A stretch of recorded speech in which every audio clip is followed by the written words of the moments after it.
দীর্ঘ ৫ বছর পর বরগুনা সরকারি কলেজে নতুন কমিটি ঘোষণা করা হয়েছে।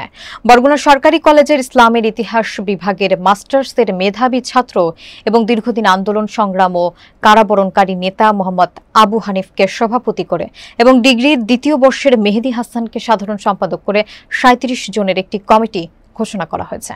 বিস্তারিত থাকছে জয়নাল আবেদিন রাজুর প্রতিবেদনে। কমিটি ঘোষণা করায় খুশি হয়ে বরগুনা সরকারি কলেজের ছাত্রছাত্রীরা আনন্দ মিছিল করেন এবং তাদের মধ্যে মিষ্টি বিতরণ করেন সভাপতি ও সাধারণ সম্পাদক। কমিটি পেয়ে আনন্দিত অত্র কলেজের ছাত্রছাত্রীরা। তারা আশা করেন এই কমিটির মাধ্যমে কলেজের শান্তি শৃঙ্খলা ফিরে আসবে। কমিটির লোকজন সুস্থ রাজনীতির পরিচয় দিবে এবং ছাত্রছাত্রীদের ন্যায়ের পক্ষে কথা বলবে। খেয়াল রাখে এবং কলেজে শান্তি বজায় রাখে। আমরা খুবই আশাবাদী যে আমাদের বড় ভাইরা এবং সুন্দর ক্যাম্পাস আর আমাদের সুন্দর ক্যাম্পাস গঠনের জন্য তাদের সহযোগিতা চাই আমরা সবসময়। কমিটি নির্বাচন হয়েছে এবং সাথে স্মরণ করতে চাই, বাংলাদেশ জাতীয় বার্তা দিতে চাই, মেসেজটা দিতে চাই যে সাধারণ শিক্ষার্থীদের কল্যাণে যত কাজ আছে